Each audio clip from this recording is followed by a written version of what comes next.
Olá, meu nome é Raoni Kuzma e seja muito bem-vindo à Atualidade Cosmética Imprevista, feita em parceria com a Orolab. E hoje, até pra gente já começar, porque eu tenho certeza que vai ser incrível, nós teremos aqui o nosso mentor rebelde, o Hulk Janelli, que vai dar um nó na nossa cabeça para a gente entender muito sobre o campo do design circular. Então, Hulk, já fala pra Perfeito. gente quem que é você na fila do pão, meu amigo. E eu não vou fazer a Cara, musiquinha do Muppets, que eu sei que você vai usar depois para difamar minha tudo imagem. bem, eu faço. Tananana, tananana. Ficou tão bonitinho, cara. Eu deixei lá de reserva para usar em algum meme, algum momento, cara. Vai virar meme, vai Vai dar bombar. bom. Isso é bom, isso é positivo. Bom, começar com a frase padrão, né? Olá, meu nome é Hulk Janelli, sou professor universitário, design de produto, sócio criativo da Atom Studios, youtuber e podcaster. E eu na fila do pão sou aquela pessoa que toma a decisão se eu vou querer Bengal ou pão francês. E compro os dois. Por isso que é sábio. E ponto. E, Ai, meu amigo, caramba. primeiro eu queria te agradecer muito, viu, pelo espaço que você deu pra gente. E eu queria começar só Prazer é com. todo meu. Puxa, é incrível ter você sempre por perto, meu amigo. Eu queria te fazer só uma pergunta e depois a gente flui na nossa bagunça, tá? Usual. Primeiro, Perfeito, por que claro. que um tomador de decisão, principalmente quando a gente fala de sustentabilidade, bioprodutos, bionegócio, biocosméticos, Uhum. qualquer cliente que a gente tenha orientado para o campo da sustentabilidade, precisa, com ênfase no precisa, saber ou entender, Uhum. mas praticar design circular? Cara, nossa, essa pergunta, esse negócio do design circular é muito legal, né, cara? Porque ele vem num momento em que a gente está realmente rediscutindo isso, né? Eu vou começar com uma que eu acho que é muito importante, com uma frase de um professor meu, né? Eu sempre relembro essa frase quando a gente vai falar de sustentabilidade, que isso foi muito marcante para mim. E foi bem na época da Eco 92, que foi quando começou a bombar essa necessidade de, poxa, questão do ecossustentável, natureza, tal, né? A gente teve muita essa mudança. 92, assim, eu vivi na veia esse momento. Eu lembro muito quando a gente tinha a questão do pró-álcool no Brasil e ele foi totalmente esquecido, né? Quer dizer, os carros a álcool fora do Brasil vieram 20 anos depois, né? E a gente tinha toda essa tecnologia de sustentabilidade, de ecossustentabilidade, e olha a diferença que faz hoje, né? Isso daí. Mas essa frase de um professor meu que era de geopolítica, né? Inclusive, genial. A gente falando sobre questão de sustentabilidade, a Eco 92, é bem nessa época. E daí ele soltou uma frase assim, vou falar um palavrão aqui, porque foi exatamente o que ele falou, né? A gente conversando sobre sustentabilidade, a terra, não sei o que lá, né? O ecossistema, pá. E daí ele falou uma frase que assim, a terra que se foda, né? Aí, um bando de moleque ficou chocado, né, assim, querendo matar o professor. Como assim? A terra que se foda, não sei o que lá, tal. Esperou dar aquele murmurinho, e daí ele começou a explicar as extinções que existiram na Terra, que eu acho que foram 4, né, teve no Holoceno, teve várias extinções, até por excesso de oxigênio teve, e extinções em massa mesmo, né, a gente só fala muito do dinossauro, mas teve extinções em massa, e aí falou: "Meu, em todas as extinções não fizeram nenhum risco na superfície da Terra", né, e a gente teve um momento que, 98% da vida da Terra tinha sido devastada e a vida se reinventou novamente e se confrontou. E aí a gente ele comentando isso, a gente falou: "Tá, mas por que então que o qual que é o ponto?". Ah, ele colocou um negócio que foi muito interessante: se a gente não colocar o ser humano nesse momento, na questão da circularidade, na questão da ecossustentabilidade, você já está partindo de uma premissa errada, né? Porque assim, o ser humano é um ser muito frágil, ele não consegue viver, ele não é extremófalo, né? Que é aqueles bichos que vivem no extremo frio, no extremo ácido, no extremo calor, né? Ele é um ser que, tipo, uma variação de 10 graus pode prejudicar profundamente plantação, colheita, o organismo tal. É tão difícil que a gente não consegue explorar as galáxias justamente porque a gente precisa se preparar, né? Para isso, o ser humano ele precisa de oxigênio, precisa de todo esse. Mas então, se não colocar o ser humano no meio desse ecossistema, entender que ele faz parte do ecossistema e não olhar só o bichinho para a parte de fora, não dá para a gente começar a discutir sobre ecologia, porque para a Terra, ela vai se reinventar. Uma hora vamos nos extinguir e ela vai se reinventar. Então, isso foi um choque em relação a, poxa, é verdade, tá todo mundo falando sobre o externo, o Greenpeace brigando com a questão externa, que ele era muito ativista na década de 90, o Greenpeace aparecia em tudo quanto é lugar, assim, muito mais do que aparece hoje, era violento, assim, eles tinham propagandas e questionavam, e colocavam o homem como um inimigo, né, eu acho que como inimigo da natureza e tal, e ali começou a se refletir, mas o homem ele não é um inimigo, ele faz parte desse ecossistema e ele não vai fazer nenhum arranhão no planeta Terra. Então, se você não se coloca como parte desse sistema e entende que você gera o equilíbrio ou o desequilíbrio dele, como é que você pode falar de uma sustentabilidade, de um ecossistema tal?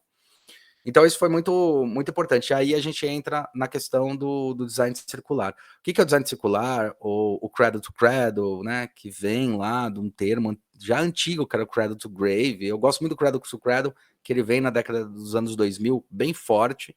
E ele vem de um conceito que é o Cradle to Grave, que as empresas faziam, que é aquela obsolescência programada, né? Que é basicamente assim, era uma análise de produto, de serviço, principalmente de produto, mas na época, de produto que qual era o tempo de vida de um produto. Então eu falava assim, qual o tempo de nasce quando ele nasce, qualquer produto. Ou hoje em dia a gente pode dizer um celular, uma televisão, uma Smart TV, qualquer coisa dessa, né? Qual o tempo de vida desse produto e quando ele morre. Só que é muito engraçado, porque fala do berço à lápide, né? E o design circular e o Cradle to Cradle, que é o que começa a questionar justamente isso, fala assim, não, peraí, cara, não é quando ele morre. Quando ele morre, ele tem que virar alguma coisa. O que ele vira e como ele retorna para o sistema. Porque, afinal, você vai retirando do sistema, vai tirando essa coisa que a gente fala muito da entropia do sistema, né? É um sistema que está em equilíbrio, você vai tirando esse desequilíbrio, vai desequilibrando a equação como um todo, e que o James Lovelock, eu acho genial nisso, que ele até tem um livro chamado A Vingança de Gaia, eu sempre cito, adoro ele, porque ele é bem radical, ele é extremamente radical nesse ponto, então ele fala muito sobre essa questão que a Terra ela vai se organizar, vai se ajustar, e se quiser uma energia limpa, usa energia nuclear, né, que estão tentando fazer a fissão nuclear, né, a fusão nuclear, justamente porque é muito mais potente. E daí ele está discutindo isso. Quando a gente fala da circularidade, quando a gente fala de um líder que está pensando nisso e está falando do design circular, o design nada mais né, do que melhor explicar de uma vez por todas, assim, que eu sempre gosto de colocar, que design não é desenho, é projeto. Então, o ato de projetar é o ato de você pensar à frente, pensar possibilidades, pensar condições. Então, não tem a ver se o desenho é bonito, feio, elegante ou não tem a ver com estética. Estética é uma palheta lá pequenininha. Perfeito. Mas o design em si é esse projeto. Então, projetar, quando a gente fala de uma obsolescência programada, você projetar alguma coisa que vai ter uma morte, é diferente de você projetar alguma coisa que vai gerar uma nova vida, vai gerar uma nova possibilidade. E quando eu falo de vida, não precisa ser só em plantas, mas deixar esse ecossistema equilibrado. Então, isso é a verdadeira inteligência. Então, quando você fala sobre um projeto desse, quando você fala sobre qualquer produto, qualquer serviço que você vai colocar, você tem que entender da onde ele está saindo, quais são os impactos que ele está gerando na retirada ou na colocação de coisas, e como eu posso devolver isso para restabelecer um equilíbrio. Porque, afinal, se tiver um pouco desequilibrado a terra, o sistema, o calor, nós vamos morrer. Nós somos um organismo altamente complexo, né? Vários micro-organismos que formam o organismo humano, então a gente tem possibilidades de falhas em vários momentos, né? Desde o pulmão na respiração, até o metabolismo, até um monte de coisa que está relacionada. Então, o design circular, ou essa questão da circularidade, se o cara não entender que tudo aquilo que ele produz, ele vai retornar e tem que retornar para ele gerar novamente alguma coisa, ele não está sendo inteligente, por duas razões. Vamos lá para a razão emocional, que eu estou explicando bastante, e pela razão econômica, né? Porque se ele descarta, ele está jogando fora dinheiro, né? E ele vai ter que ir cada vez mais longe, o que não é raro, né? Serra Pelada é um exemplo bom disso, cada vez mais longe para cavar outras coisas, novas coisas, né? Então vai ficar muito mais custoso, né? Igual acontece com o petróleo, né? No pré-sal, que é um inferno cavar no pré-sal. Tem um lençol ali tem um manto de petróleo assim para gerações e gerações, mas cavar no sal, quando você vai triturando as pedras salinas ali, a broca engasqueta, dá um monte de problema, então cada vez mais está gastando mais. Então a inteligência está nisso, é entender que eu vou gastar menos porque eu estou entendendo como isso pode funcionar. É aí que eu acho que faz todo sentido o sistema de um tipo de substrato que você consegue replantar, né? A planta ela cresce muito rápido, o petróleo não, né? E ao contrário do que muita gente acha, petróleo não tem nada a ver com o dinossauro, né? O dinossauro foi extinto bem depois. Tem a ver com as algas, quando éramos organismos ainda unicelulares ou muito poucas células de existência, Ui, que legal. quando surgiu o petróleo, né? Ele não tem a ver com o dinossauro. O dinossauro nem passa perto. Se tivesse a ver, a gente não achava, né? É o que os paleontólogos falam bem, né? Se tivesse a ver, a gente não ia achar ossadas de dinossauro, né? Então não tem nada a ver com isso, tem a Faz ver com sentido. micro-organismos, algas, né? Então, olha como é complexo, olha quantos bilhões de anos tiveram que passar para que isso acontecesse. Então, o design circular ele fala sobre isso, fala sobre um ecossistema onde você está inserido nesse ecossistema e aquilo que você gera, de algum jeito a Terra ela vai se reorganizar, é isso que é legal. Então, você pode poluir a Terra toda, você pode detonar a Terra, ela vai se ecossustentar, até porque a gente ocupa tipo uma crosta muito fina, assim, muito fina, sabe? A casca da laranja mesmo, né? A gente não consegue ir muito a fundo no coisa, que a gente não tem tecnologia. É tão bizarro que a gente não consegue ir para o espaço e nem para o fundo do mar, porque o nosso corpo não aguenta, né? É Então, verdade. olha como é frágil. É essa fragilidade que tem que ser entendida, essa existência, porque aí, falando um pouco, né, se a árvore cai na floresta e ninguém vê, ela caiu de verdade? O fato é que eu acredito que sim, ela caiu. Quando você vê, você simplesmente percebe que você existe. É a mesma coisa do ser humano. O que vai acontecer é a gente deixar de existir, né? Mas a Terra vai continuar existindo, vai ter uma próxima geração, vai ter uma próxima coisa. Então, o ecossistema é você botar essa história em equilíbrio. Peraí, eu tirei daqui, como eu retorno para o mesmo lugar? Eu desequilibrei alguma coisa, como eu posso fazer isso daí? E outra coisa, vale dinheiro, né? Eu brinco que os catadores de lixo já descobriram isso há séculos, né? Séculos. Há décadas, vai. Séculos é muito exagero, mas há décadas já descobriram. Então, catando lixo descobrem que o alumínio pode ser reciclado, ele pode virar um dinheirinho, né? E não é um dinheirinho, eu já conheci catadores de lixo que ganham 15 mil por mês, tal, porque ele tem toda uma galera que arrecada junto com ele divide e tal. Então, vale dinheiro. A Adidas está mostrando isso também com os microplásticos e tal. Então, de fato, quando você entende que você faz parte desse ecossistema, você não está a parte desse ecossistema, esse desequilíbrio natural a Terra sempre vai buscar, né? A gente já teve momentos de extinção que foi simplesmente o vulcão entrando em erupção e fudeu tudo, entendeu? Tipo, não tinha nada a ver. Então, tem que saber lidar com essas coisas. Então, ser inteligente nisso é entender que a partir do momento que eu tiro, eu jogo de volta e eu consigo, de repente, ali, economizar mais dinheiro, porque eu não preciso ter uma extração lá no PQP, né? Eu posso plantar no meu quintal o que eu preciso, né? Falar muito sobre as cidades. Se a gente fizer uma paralela com as cidades, pô, as cidades modernistas eram lugar de dormir, lugar de morar, lugar de trabalhar.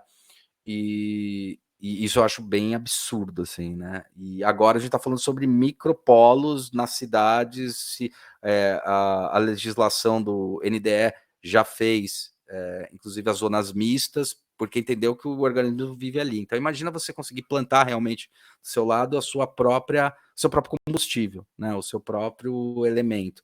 E você vai reciclando aquilo, né? Você vai retomando. E as empresas têm que começar a entender isso, e um cara que não entende isso, ele só entende uma política que é a política da escassez, né? A economia da escassez, que a gente fala muito que já está morrendo, né? Tem muita gente ainda que pensa nessa história da economia da escassez, e estamos falando da economia da abundância, que tem a ver.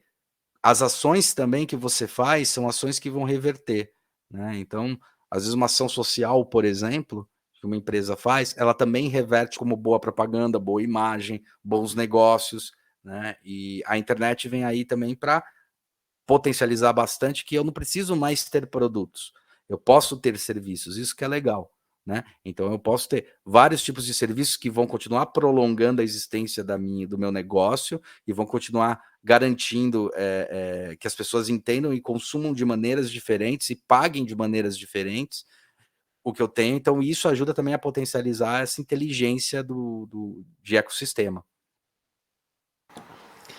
E foi muito bom o que você falou, que eu acho que principalmente dando esse contexto, porque às vezes são óbvios que precisam ser ditos porque não são tão óbvios para muita gente, né? Então isso eu acho muito legal o contexto que você Nunca é. trouxe. E aí uma coisa que eu queria até te perguntar, pegando esse gancho, né? Porque você entrou num campo da parte da economia que eu acho muito interessante, que de fato é a relação de entender um sistema que gera resíduo, e esse Uhum, resíduo para alguns setores são luxo, para alguns são resíduo, né? O que não uhum, significa que seja lixo, né? Você sim. acredita que assim a nossa cultura de pobreminha ela se baseia na cultura de entender que resíduo é lixo? Porque uma coisa que eu acho muito Eu acho bacana, que até que a gente desculpa tem hoje. te interromper, porque uma coisa Não, que foi muito imagina. impactante para mim, quando você trouxe o caso até da própria Adidas. Cara, eu tô pegando o resíduo do mar e tô transformando em tênis, eu tô Aham. transformando em roupa, e tênis de alta performance, não é só tênis de tipo chinela, né? Cara, é coisa incrível. Então você acha que a cultura atrapalha a gente ser competitivo de forma sustentável? Eu acho que atrapalha, cara. Eu acho que atrapalha porque é muito engraçado como a gente ainda se coloca no centro, né? Tô refletindo aqui como a gente se coloca no centro das ações e somos o centro das coisas. Sim, somos uma forma de vida inteligente pra cacete, mandamos bem. Às vezes até tem o Neil deGrasse que zoa pra caramba, fala: você tentaria falar com o seu cachorro para tentar ensinar matemática avançada, né? Ele fala: se alguém visitou a gente, tá olhando a gente como formiguinha, mas aí é se colocar no nível. Mas tem um negócio que, quando a gente se coloca no centro, a gente também coloca que os nossos resíduos, eles são problemáticos, né? Então eles são resíduos, são lixo, né? E aí eu fiquei pensando aqui, por exemplo, pô, a gente come, né, gorfo de abelha, entendeu? E acha maravilhoso, né? A gente toma um café que é ruminado por um marsupial, né? E paga $50 a xícara de 50 ml, sabe? Que é aquele café caro pra caramba, tal. Você come queijo que sofre todo o processo de podridão dele para poder fazer a condição. Então, eu acho que também é muito ponto de vista, né? É muito essa coisa, tipo, saiu de mim, é podre, é feio, mas tudo na natureza ela tem essa diluição, ela tem essa coisa dele se retornar. Então, se você começa a ver, que é a mesma coisa que ver terra como sujeira e não como terra, entendeu? E não como o material terra, né? Então, eu acho que tem um pouco disso, desse preconceito que acontece sobre lixo ou sobre elementos, né? E tem também o valor percebido em cima disso. É... E isso é um problema que eu acho gravíssimo, né? Quando a gente para pensar que o seu lixo, ou o que você joga, ou o que acontece, ele faz parte de um ecossistema e você entender tanto o lixo quanto o erro, não como problemas, mas como questões, é diferente. Então, a Adidas está conseguindo ter uma lucratividade com o tênis que ela está fazendo, com certeza. Tá?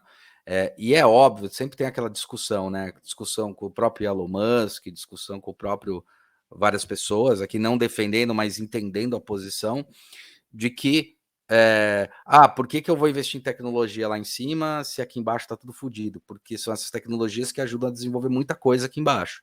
Né? E ele já abriu várias vezes a conta, por exemplo, o próprio Elon Musk já abriu a conta várias vezes, falou, né, várias vezes, que 99% das coisas ele investe na Terra, 1% ele investe no espaço. Né? E isso ajuda a desenvolver bastante coisa, a gente pode discutir. Mas é tão maluco que a gente tem um lixo, não sei se alguém já viu foto de satélite dos lixos que tem no espaço, que são deixados no espaço, né? Então você tem assim, tem um campo de lixo de satélites que fica orbitando a Terra e até a estação espacial internacional, ela tem problemas com isso, tem que flutuar numa certa órbita.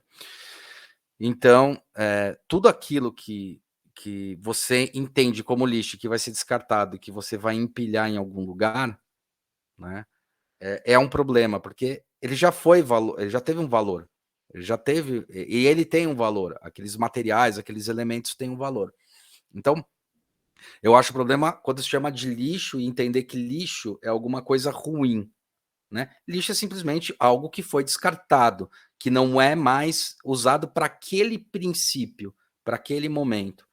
E eu acho que vem bem legal a história do upcycle, por exemplo, que se apropria de elementos que são elementos que não são daquele universo, né? Então, eu pego tubulação que vai ser tubulação de água, esgoto e crio uma luminária.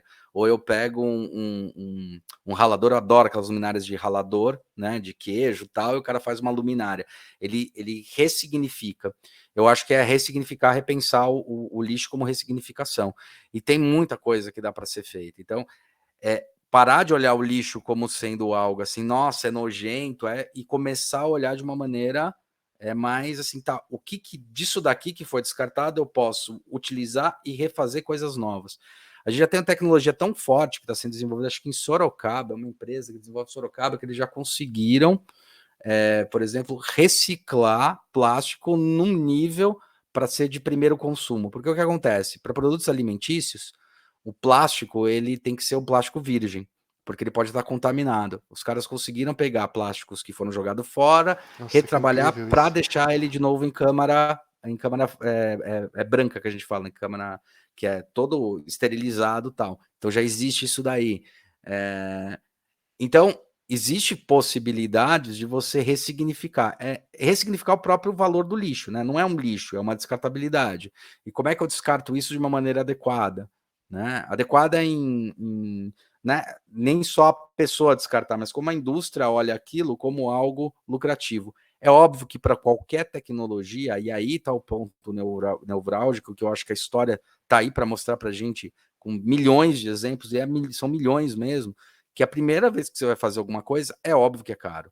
Então, por exemplo, um produto vegano, um produto que é feito de maneira sustentável, uma plantação de maneira sustentável, ela é mais cara devido à procura, mas ela vai ficando mais barata conforme mais pessoas vão entrando no mercado e potencializando isso.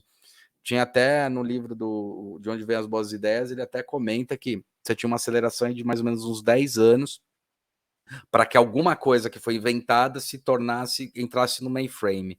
E uma das questões que ele levantava é que talvez essa velocidade diminuísse bastante por causa da tecnologia da informação, na internet, em torno de 3 anos e tal. Mas dependendo da coisa, às vezes demora. Né? Então você põe a primeira e vai começar, vai desenvolver. Eu lembro muito bem um exemplo, vou dar um exemplo que eu vivi esse exemplo, eu estava ali e eu posso dizer sobre ele. Meu pai tinha um Fusca, que era com manivela. Depois ele teve um outro carro que foi uma Brasília. Aí ele teve um Monza e a tecnologia do Monza era, vidro elétrico e chavinha né? A chavinha eletrônica para fechar. E o Monza do meu pai, inclusive, tinha um ímã, né? No No chaveiro que você vidro. passava no Era vidro, assim, genial isso. né? Inclusive, você podia fazer isso com qualquer ímã. Tinha lá um truque para você fazer com qualquer ímã. A anteninha que subia, elétrica e tal. Aí você fala, porra, isso, cara. E era um carro que não tinha airbag. Hoje em dia, não tinha. E tinha alguns carros que não tinham cinto traseiro. Né? Não era cinto de 3 pontos, era cinto de 2 pontos. Por que eu dou esses exemplos? Porque hoje todo carro é. O carro básico é muito melhor que o carro top em 89, que foi quando ele comprou o Monza verde petróleo, né? Então, isso são evoluções, são boas evoluções do coisa. Então, vai acontecer. Eu acho que nunca vai existir um momento, tá, em que as pessoas vão estar totalmente satisfeitas ou não vão discutir. Não vai existir esse utopismo. E eu não acho isso negativo, porque sempre vai falar, vamos para frente, vamos melhorar. Como a gente pode melhorar? Né? Tem eu gosto de citar também uma coisa dentro desse sistema, quando a gente fala do Caio Vação, que ele até comentou, um grande pensador, fodão pra cacete, né? Adoro o Caio. E ele comenta, cara, falam que antigamente era melhor tal. Se você vai ter um site, eu preciso perguntar para ele, preciso ver que é um site de como eram como eram alguns lugares, né, no planeta em, sei lá, 30 anos atrás, 40 anos atrás, 50 anos atrás. E ele tá falando, cara, hoje em São Paulo, a gente vive 1000 vezes melhor do que em Boston na década de 30, entendeu? Ou em Nova York na década de 30. Então, é uma lenda você achar que antigamente era melhor. Não, não era melhor. Ah, o que sobra são coisas boas, né? E daí eu falo sobre o filósofo, né, genial, que eu vi uma vez ele, que não é nem filósofo, mas eu brinco, que é o Lobão, né? O cantor Lobão, né? Que ele falava assim, perguntava para ele por que tinha bandas tão... Antigamente é que tinham bandas boas, hoje só tem banda lixo. Aí ele falou, cara, antigamente tinha banda lixo também. Aí ele começou a citar um monte que eu nem lembrava, assim, década de 80 e tal, mas lembrar que tinha essas Ô, louco. ruim. A questão é que só sobra o bom. Quando só sobra o bom, você tem impressão disso.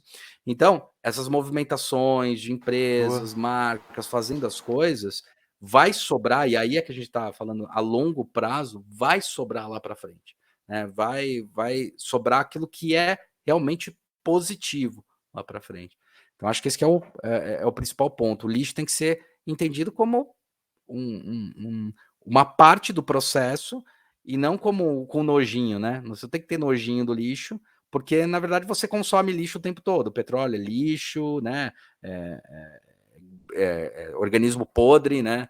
Você tem o mel da abelha, você tem vários outros elementos que são nesse cultivo. Então, se você olha sobre esse prisma, você tem um problema. Se você olha sobre outro prisma, você tem um problema menor. Quer ver uma coisa também que o pessoal tem um pouquinho de nojo e a gente sabe que proteicamente é muito melhor?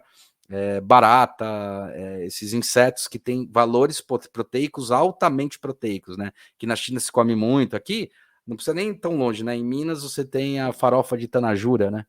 Que é com a proteína disso daí. Então são elementos altamente proteicos, né? E que dão muito mais energia. Então você tem um pouco disso. Imagina comer uma barata, ai, nem ferrando, bicho. Eu sempre brinco, é a mesma coisa que você pedir pro hindu comer uma vaca, né? Ele deve sentir a mesma coisa, entendeu? Então, é começar a entender dessa maneira, a entender qual é esse sistema, né? Cara, isso é muito legal. E eu até queria te fazer perguntar um outro ponto, baseado nessa relação que você comentou do ressignificar, porque é muito legal esse lance da gente pensar na evolução, né? De como antes a gente era muito ruim de bola. Eu lembro que a primeira vez que eu... Muito ruim. É muito ruim, cara. E eu lembro a primeira vez que eu tive contato com a sustentabilidade de forma não romântica. Faz tempo, né? A Uhum. gente já é tio da Suquita, a gente sabe que tudo que a gente fala que faz tempo é que faz tempo Já é tio da mesmo, né? Suquita. Graças a Deus já é tio da Suquita.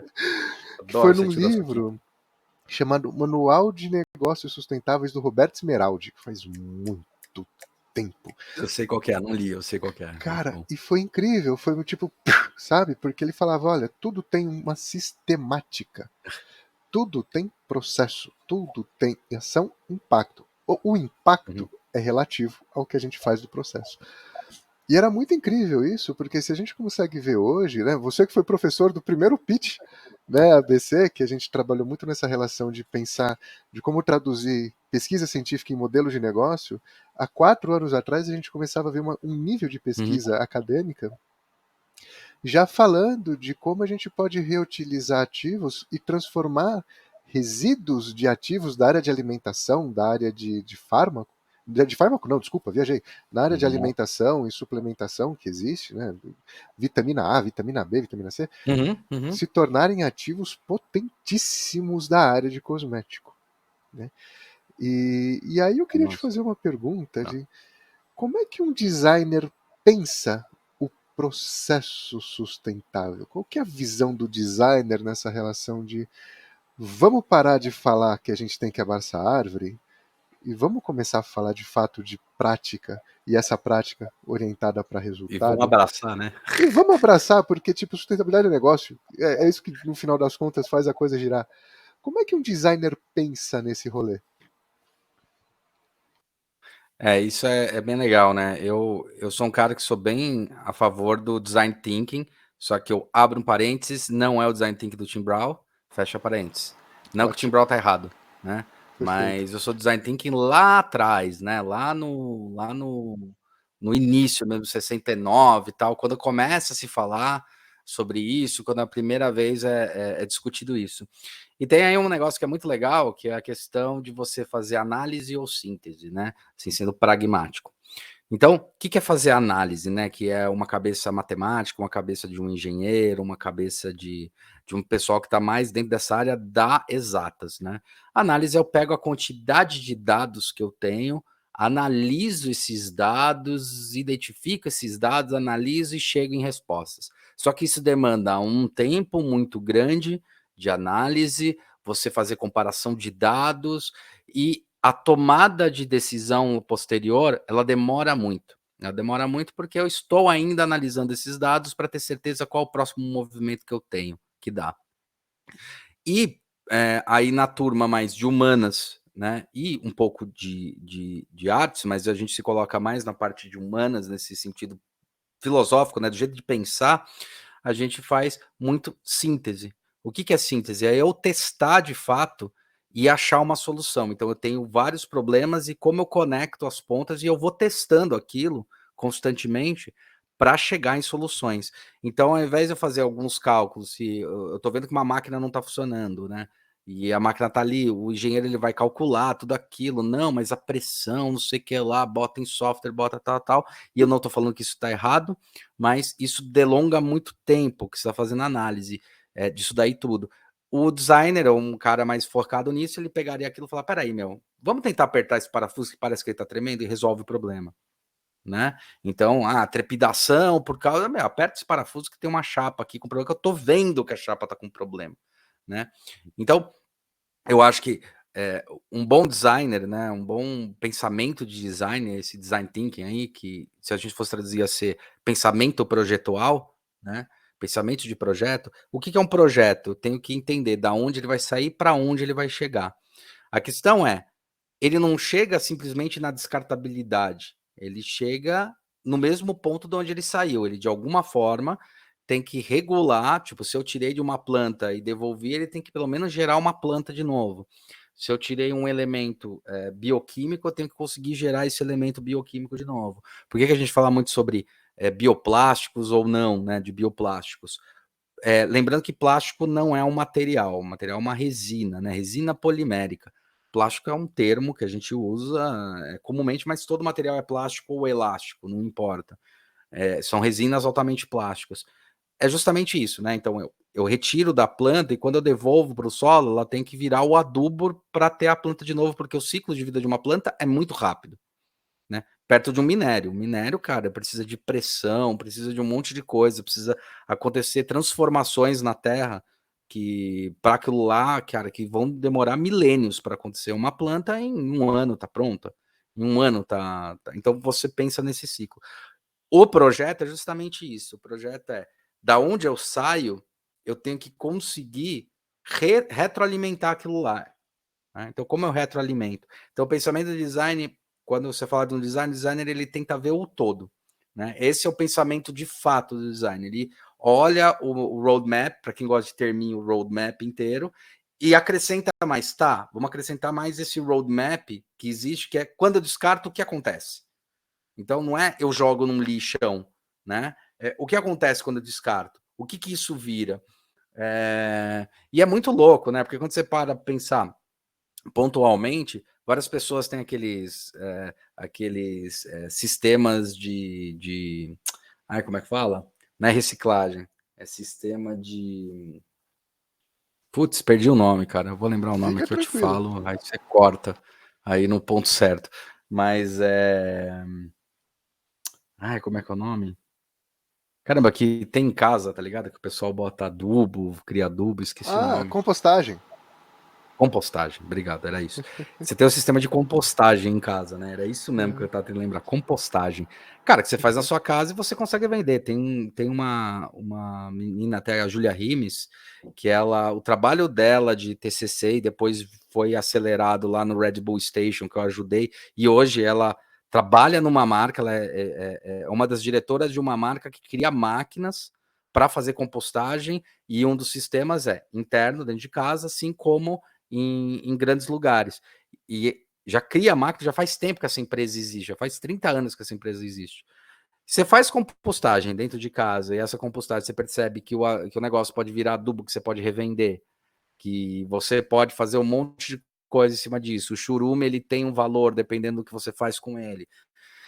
Depende de como você seca. E todo esse processo, se ele tem esse processo dentro de casa, imagina você fazer em escala, imagina você ter dentro de um lixão. Então, eu acho que a questão está justamente nessa, né? Está justamente nessa percepção. Olhar o todo, então um designer, ele olha o roadmap inteiro. Ele olha, um bom designer, ele vai olhar todo o sistema. Fala, cara, da onde saiu e para onde vai chegar, inclusive depois que eu descartar isso daí. Ele enxerga isso. E qual que é a função de um designer? É desenhar alguma coisa? Fazer bonitinho? É fazer uma nova máquina? Não, a função do design é só uma. Cara, ele é o cara que tem a capacidade, porque a profissão lhe permite isso, assim como o engenheiro, a profissão lhe permite fazer cálculos ágeis, rápidos, assim como a profissão de advogado permite entender as leis e quais são os furos ou não da lei, ou como eu posso defender melhor meu mercado, meu cliente. Ele tem a habilidade de olhar, ele foi planejado, ele foi educado a olhar o roadmap inteiro, olhar todo o negócio e falar, olha, tem que entrar uma pessoa nesse ponto, aqui eu estou vendo tal coisa. Ao contrário que muita gente acha que não, eu consigo ver o meu negócio como um todo, não consegue. Porque às vezes ver não é da profissão. Então fala, um economista, eu consigo ver onde está dando lucro. Não, você consegue ver a parte do lucro. Você consegue ver a parte da onde o negócio está ou não. Tanto que acontecem aberrações, e eu não preciso citar o nome das empresas, mas empresas que eu já trabalhei de educação, em que quebrou todo o sistema na hora que pensou só nos números. Então, pensa nos números, aloca pessoas, fala, não, mas se tem, assim, de absurdos do tipo, pô, eu vou conseguir mais dinheiro se eu estou vendo aqui que tem 3 áreas de atuação, engenharia, arquitetura e design, que tem uma aula de desenho. É bem nesse nível, ou desenho técnico. E daí fala, poxa, mas eu tenho um professor para cada um desses? Junta as 3 turmas e manda um professor só dá, porque afinal o nome é desenho. E não, tá errado. Então é isso que muitas vezes o sistema faz, uma cara de economia faz. Ele olha como eu posso melhorar a economia, mas ele não olha como o sistema funciona. O designer tem essa obrigação. Essa é a nossa habilidade, essa é a nossa verdadeira habilidade. A criatividade não vem de algo do além, simplesmente, porque somos criativos e tal. É porque a gente provoca em vários níveis possibilidades de achar resposta. Às vezes a resposta está sim num desenho. Mas hoje em dia já se comprovou, há 20 anos já vem se comprovando, que o desenho é uma das partes. Existem muitos projetos muito bonitos, né, esteticamente, e que são um insucesso, porque eles não atendem às outras demandas, e o design ele consegue ter inovação nesses pontos. Então, esse pensamento, o verdadeiro design thinking, não é um método que existe, ou alguma coisa que é do Tim Brown especificamente, que ele escreveu, que o livro dele é genial. Ponto. O verdadeiro design thinking é aquele cara, o designer é um cara que consegue entender o roadmap. A gente até falava uma época atrás de uma maneira errada, generalista. Nós não somos generalistas de ver tudo. Nós somos estrategistas. Então, onde eu preciso de uma pessoa, eu realmente contrato aquela pessoa. Então, eu olho o roadmap, você contrata um designer, o designer vai falar qual é a dor que dói. É o cara que vai botar o dedo na ferida e falar, tá aqui, ó, bicho, você não quer ver porque você não quer ver, entendeu? E é tão louco essa história que às vezes dentro, eu tava até comentando com o Raoni aqui, isso é importante dizer, que dentro da nossa própria empresa a gente precisou de uma outra pessoa olhando de fora para ver onde estavam as nossas dores. Porque você fica viciado, por mais que você saiba, você fica viciado em algumas coisas, porque os tempos mudam, o seu discurso vai mudar, e na verdade não vai mudar para uma coisa que é importante que a gente percebeu na comunicação via YouTube, podcast que a gente faz, é que as pessoas elas têm muito raciocínio binário, ou é um ou é outro. E não é bem isso. Então, não é que hoje eu acredito numa coisa, amanhã eu vou acreditar em outra. Eu vou evoluir meu pensamento para entender que aquilo talvez é só um pedaço do todo que eu preciso ver. Então, o designer tem essa habilidade, ele tem essa habilidade de olhar o roadmap todo, um designer de verdade, ele olha esse roadmap todo, entende todos os pontos e fala, cara, precisa ser mexido nisto aqui. Isto aqui é o ponto nevrálgico seu. E daí, quando você coloca isso para um pensamento design circular, entendimento de ecossustentabilidade, ciclo, ele vai te falar, cara, ó, quando você descarta isso, a gente está tendo um problema aqui. Ah, mas fazer coleta reversa é uma coisa cara. Sim, até não ser mais, entendeu? Mas é muito mais caro e custoso Adorei. para o planeta Terra você mandar um navio da China, por exemplo, que vai fazer uma pegada de carbono do tamanho do mundo, enquanto você podia estar desenvolvendo a tecnologia no próprio Brasil, né? Por exemplo, dando um exemplo disso. Mas isso é utópico. Não é utópico. O mais engraçado é que não é utópico. É simplesmente cultural. Eu acho que a gente tem um problema sério cultural. E o Raoni deu uma aula uma vez para mim excelente sobre por que o Brasil é uma pátria sem mãe. Achei genial, né? Ele é Que desprovido bom, de mãe, obrigado. porque ele não se percebe como ele não percebe essa mãe, né? E sempre está tentando achar o Salvador. E é engraçado como é uma questão de ponto de vista, né? É uma questão de o que a gente exporta, a quantidade de designers que a gente exporta para fora, trabalhando no próprio Brasil e para fora, que são valorizados pelo alto grau de criatividade e o que eu gosto muito da palavra gambiarrismo, né? Então, assim, puta, não tá funcionando a impressora, não dá para fazer. Não, calma, a gente pega aqui, faz isso e isso. Então, isso, cara, isso é criatividade, né? Então, isso potencializa bastante. Eu acho que é nesse setor aí que precisa se começar a se discutir mesmo. Não sei se eu Então, respondi. Né? nossa, super! Por isso que eu tô até quieto, tá tão incrível. E aí, então dá pra gente concluir, de certa forma, que pra gente pensar a circularidade, pensar design circular, pensar valor percebido na ponta de forma sustentável e competitiva, a gente não precisa evocar nenhum santo, né, nascer de novo, criar coisas quânticas e épicas. É pensar de ponta a ponta. Né? É isso que a gente pode pensar. Cara. E para quem gosta mais uma coisa, mas isso aí tá filosófico, modelo Canvas do modelo de negócios. Você vai colocar ali no seu keyframe, sabe? Nos coisas-chave, tipo estrutura-chave, parceiro-chave. Você vai enfiar Perfeito. mais um parceiro-chave ali que vai fazer a coleta reversa, você vai ganhar dinheiro ali embaixo. Vai perceber onde você tem estrutura de custo e estrutura de ganho. Entendeu? Então, a gente fala muito, né? Tem o lado direito do Canvas, de cima, o lado direito, que a gente fala sobre as filosofias da empresa e como ela deve se portar em relação a cliente, a proposta de valor, a canal, a comunicação. Do lado esquerdo, a gente tem a racionalidade, que é, como é que eu boto isso de pé? Quais são as pessoas que eu preciso? Quais são as empresas que eu preciso? Quais são as equipes que eu preciso? E embaixo você tem sua receita de gasto e seu lucro, que pode ser marginal ou não. Se você começa a colocar os players certos e os key partners certos, você vai ver que tem key partners que vão conseguir, por exemplo, catador de lixo. Aí vou dar key partners que vão conseguir catar lixo, reestruturar isso, ressignificar, e você consegue ter um lucro que você está vendendo pro cara. Mas agora é baixo. Puta, essa é a merda. É baixo porque você quer que seja baixo. Como é que você ressignifica isso? Eu sempre falo, olha o que as marcas fazem com elas mesmas, né? Você tem um valor percebido tão forte que uma Apple, um iPhone custa 12 pau.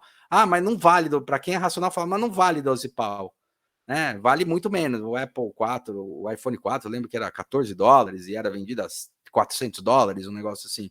Cara, não tá ali só embutido, tá embutido todo o valor que tá dentro dele. Então, assim, e não é o valor só da marca. Por que uma marca ganha valor? Né? Ela ganha valor porque ela se coloca para ter valor. Então, você tem a melhor lente. Então, eu vou procurar a melhor lente no meu parceiro-chave. Então, procurar o melhor cara que vai reciclar. Tem já vários e vários, inclusive o meu condomínio onde eu morava antigamente, que eu tenho apartamento lá, tal, tá alugando, só para falar que, tipo, né, que eu me abandonei lá. Ele tem um sistema que os catadores de lixo, eles são permitidos entrar ali no apartamento, entrar onde tem as coletas para retirar as coisas. Então você tem uma organização para os catadores de lixo virem. Quem são esses catadores de lixo?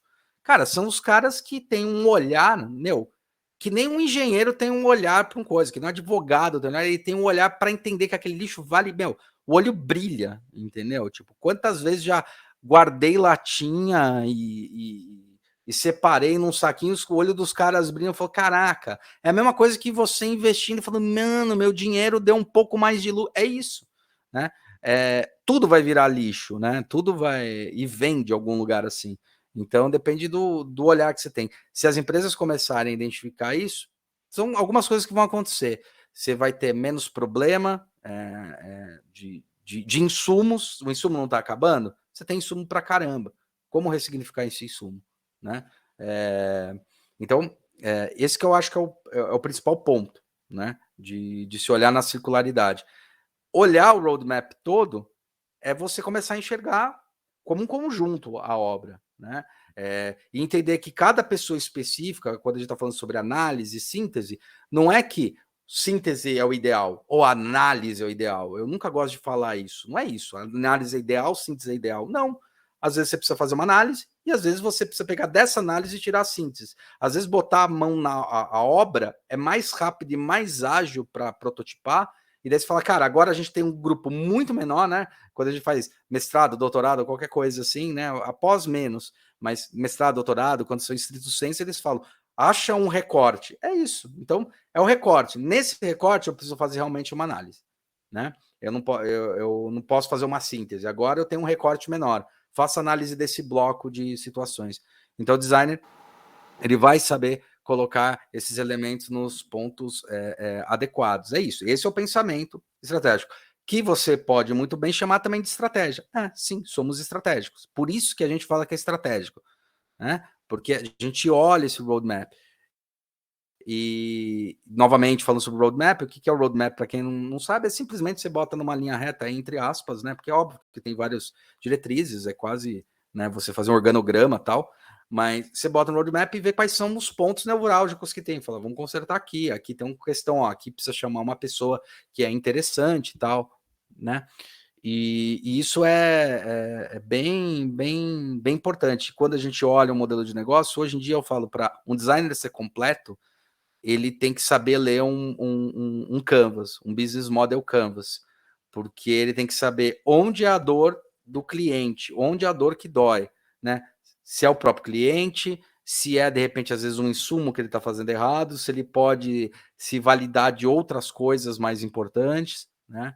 Então, isso é bem legal, assim, eu acho que esse que é um ponto. Então, a gente não está falando de filosofia, a gente está falando de entender que existe um sistema fechado, ele é fechado de qualquer forma, tá? Ele pode ser fechado acumulando lixo e toxicidade, ou ele pode ser fechado você pegando aquilo e reaproveitando no seu sistema, porque o lixo para a terra tanto faz, você vai acumular, ela vai, né, vai dissolver, vai tal, mas a questão é, será que a gente está deixando o lugar habitável para gente? Aí não tá. Então, como eu transformo aquilo, já que vai acontecer, a melhor forma é pensar como eu posso me aproveitar daquilo, que aquilo vale uma fortuna, vale uma grana, né? Assim, vale uma grana preta. Se você quer olhar pelo lado de grana, de dinheiro que ele vale, é uma coisa. Se você quiser olhar para o outro lado, você pode olhar pelo lado de quanto eu vou deixar de gastar se todos conseguissem colaborar com isso. Porque é só lembrar, 10, 15 anos atrás, acho que foram 15 anos atrás, a problemática que deu na Itália com os lixos acumulados, porque teve uma greve do pessoal dos lixeiros lá para catar, porque não tinha espaço na Itália para colocar lixo, estava exportando lixo.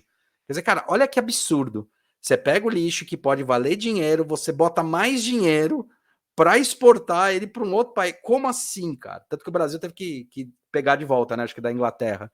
Meu, como assim? Como isso pode ser inteligente? Não fecha a conta. Mesmo olhando no Canvas, você olha, peraí, cara, você gastou dinheiro. Já tem lixo, você gastou dinheiro para mandar esse lixo para fora. É isso mesmo? Quando ele podia retornar para você. São centavos, mas quantos milhões você gastou para mandar ele para fora? Qual navio que você fretou para ir para lá? Né? Então, tipo, qual é a lógica disso? Né? Então, eu acho que aí, quando a gente bota no Canvas, fica muito claro isso. Fala, meu, tá vendo onde tá uma dor? Absurdo. Você tá gastando dinheiro para mandar. Não tá sendo fonte de receita. Tá sendo fonte de gasto. É foda isso. É bizarro como É bizarro. a gente tem muito probleminha, né, meu? A gente precisa resolver. O Brasil precisa ir na terapia, não tem jeito, cara. Não, mas é mundo, cara. Isso aí é pior que escala mundo, cara. Não Tem é poucos justo. países que realmente. Sim, vamos ser honestos. Um dos países que mais produz lixo, assim, inútil e lixo é Estados Unidos, cara. Sim, de Porque longe, eles né, meu? eles enaltecem pra caramba consumo. É o que mais produz, assim. Tipo, é surreal, tá ligado? Se a gente acha o Brasil grave, os Estados Unidos é um absurdo, cara. É o É topo da surreal. desgraça de resíduo, né, que tem. Entendi. Nessa coisa de consumo, E tipo, quero um novo. Por quê? É isso. E, Hulk, pra gente fechar aqui com chave de ouro e com muito pesar, sempre, queria te pedir duas gentilezas. Primeiro, uma dica pra quem fala, cara, legal, gostei. Vou pelo menos pilotar algum projeto aqui de design circular. O que eu faço? Qual que é o próximo passo? E para quem ainda. E um puxão de orelha para quem tá falando, "Não, mas ainda isso daqui é um abraçador de árvore chique, que É ainda abraçador de árvore tá, chique. né, tá querendo ser romântico com os rolês que não é pra ser. Que Sim, puxão de orelha sim. se daria nesse ser divino, vamos colocar dessa forma, para não falar palavrão?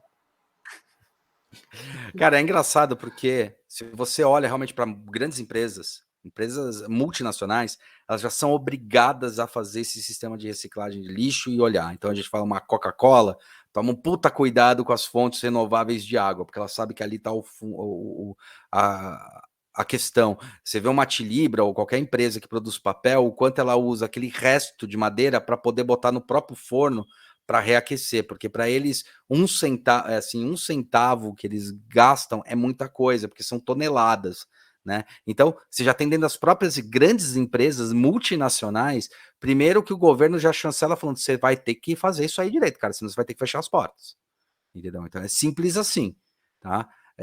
E aí, quando eles começam, aí eles revêm, vou investir num forno para poder fazer a queima, para poder fazer o aquecimento do boiler da água que eu vou usar para fazer o papel. Então, vou pegar o resto do que eu tenho das cascas que eu triturei para poder fazer isso. Então, quando você vê esse ciclo, você vê que esse ciclo é muito mais fechado. Se olhar para grandes corporações sérias, elas já fazem isso há um bom tempo. Tá? Então, esse é um primeiro ponto. Então, eles entendem que o modelo de negócio, quanto negócio, um resíduo, um lixo, tanto que eles não chamam de lixo, eles chamam de resíduo, que é muito diferente. Então, não é o lixo que eu fabrico, é o resíduo que tem ali, aquele resíduo que eu posso reaproveitar para mim, para o meu sistema, para que eu possa gastar menos, porque afinal eu paguei por isso.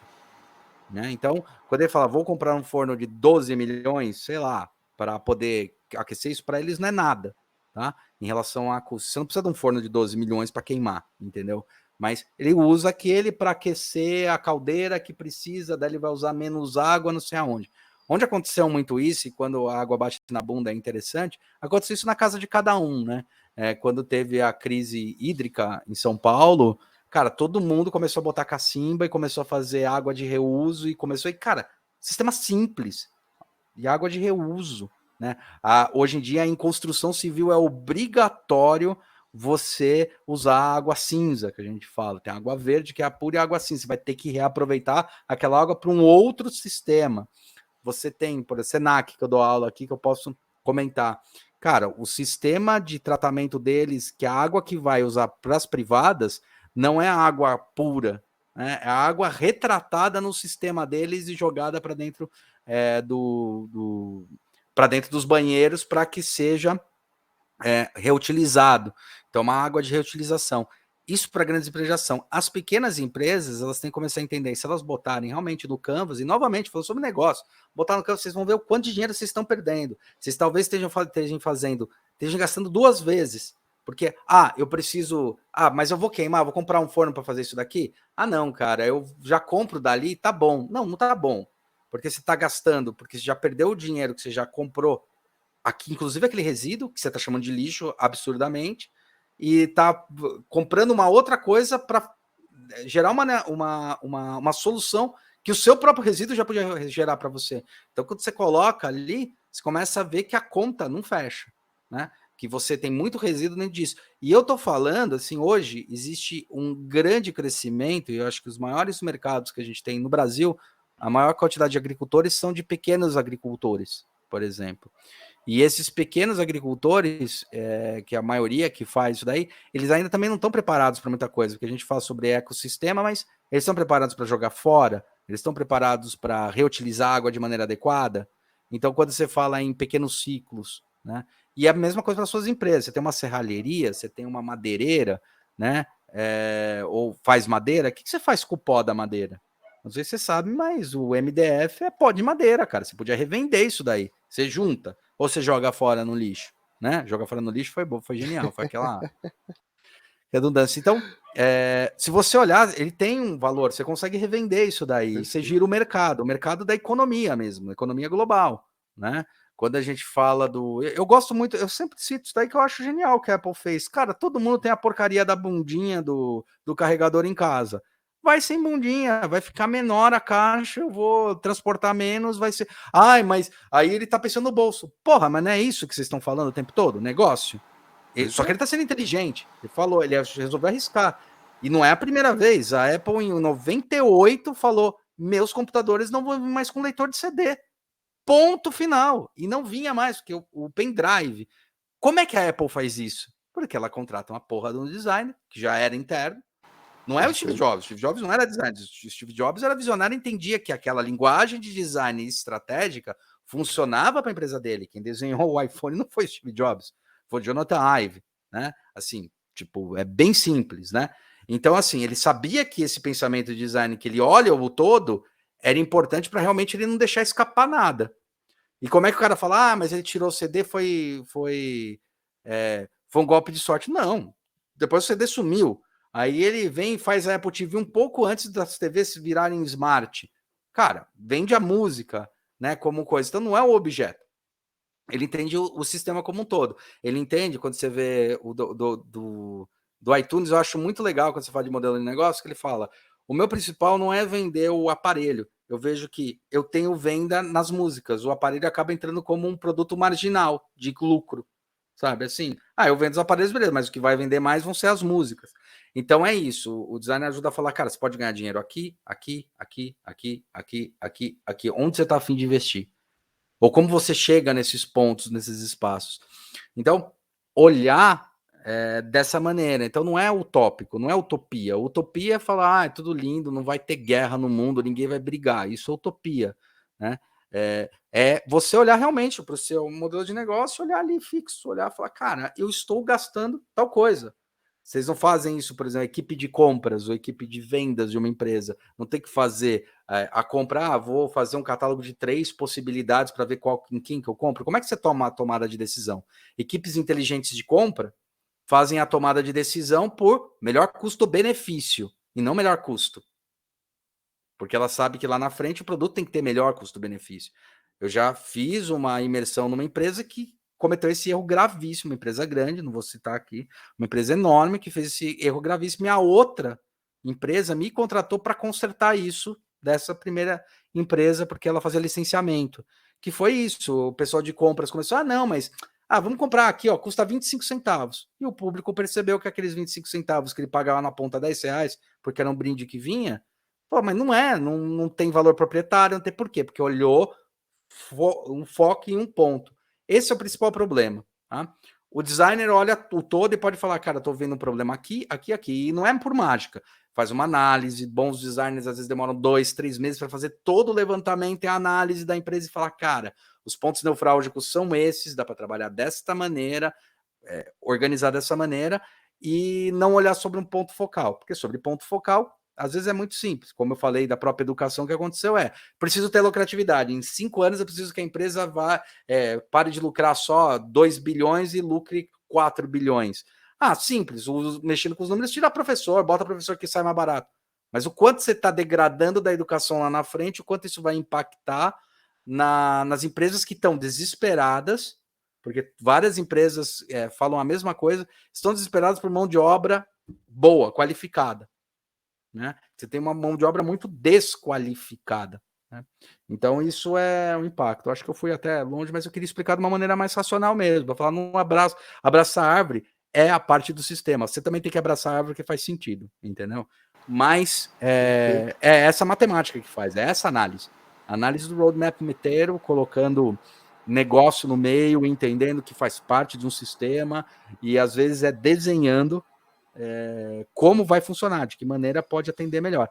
E vai melhorar o ciclo para o produto. E é engraçado, porque só para fechar, né? Eu vou falando, mas só para fechar, se você resolve o ciclo da sua empresa, você resolve o ciclo como um todo, porque um é conectado ao outro. Isso é um ecossistema. Lembrando que ecossistema, ecologia, economia. Né? Uma vez eu aprendi isso com um cara de economia. É um eco. Que legal. Então é um sistema, é tudo igual, né? Então você tem a palavra, né? O prefixo eco que vai representar isso. Então eu acho que é por aí, é bem essa pegada. Mano, que aula. Foi incrível. Hulk, eu queria te agradecer Obrigado a você. imensamente, cara. Eu Foi que agradeço, incrível, mestre. cara. Foi incrível mesmo. E já queria te provocar pra gente ter outros papos desse, porque é sempre fantástico. Vambora que falar é o que eu gosto. Ah, então E show. pensar mais ainda. Maravilha. Então, meu amigo, obrigado de monte, viu? Muito obrigado mesmo.